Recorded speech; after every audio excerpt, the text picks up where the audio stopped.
Here. I'm talking about those nasty jobs numbers. Welcome, everybody. I'm Neil Cavuto. Well, the jobless rate hitting 9.8% last month. It is a 26-year high.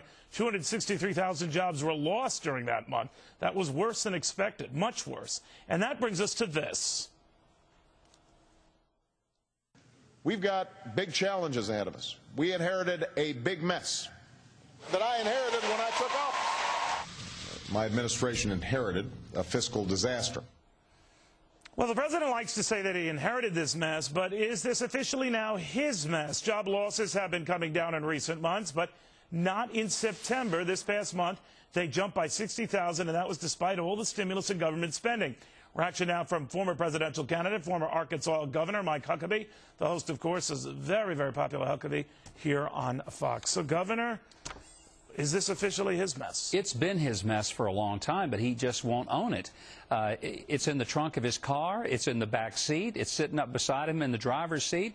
And he doesn't quite fully yet recognize that he said, not somebody else, not George Bush, he said, give me this incredible porculus bill, although he called it a stimulus, and we'll never see unemployment go above 8%. And since that time, and we've spent this money, or committed it at least, because we haven't even spent that much, because most of it was these little projects. Fact is, unemployment has continued to go to record highs. It has been an abject failure because you cannot manipulate the economy by a bunch of government spending and borrowing that scares the heck out of investors who know that there's not going to be any capital out there. Wind at his back, Governor, has always been, as bad as the numbers were, they were steadily improving. In other words, the job losses, which were averaging about 750,000 a month as he was coming in, had been sliding down month after month after month. They were still losing jobs, but the rate had been cut in half and almost by another third. And then, lo and behold, this past month, boom. What's going on here? It's a tough month, and part of it is that the confidence of the consumer is simply not coming back yet. A lot of people have lost jobs. And let's take this out of the context of the politics of, did Obama inherit this or did he exacerbate it? The fact is there are millions of Americans who didn't have a job to go to today.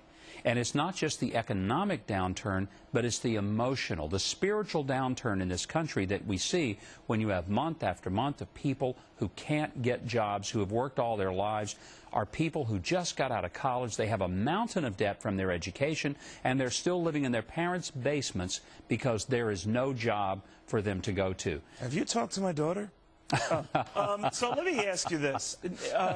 You've got an administration that has been saying the stimulus is working, be patient. At what point, I know economists say it's usually 6 months into a presidency that you have to take kind of responsibility for what's going on.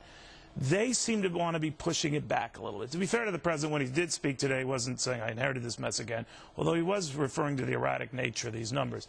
How long do you think he can get away, even with his most ardent supporters, saying, you know, be patient, be patient, be patient? Well, given the love affair that the press have with him, they're going to let him have more time than most presidents would, Democrat or Republican. Let's be fair.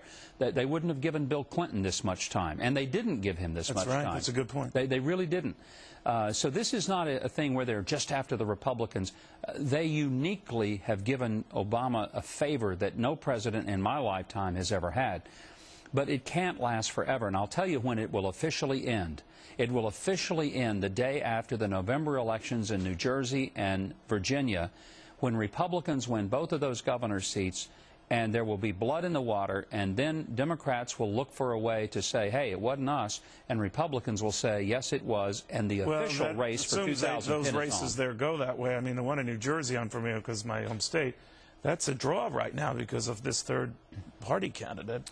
But it is what it is. So how do you think, if they pull a victory out there, the Democrats, that will mitigate if they lose Virginia, right?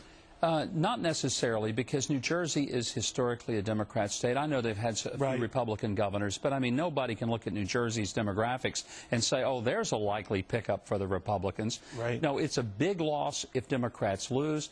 It's an expectation if an incumbent governor retains his seat. So let me ask you about the mojo issue for the president. I mean,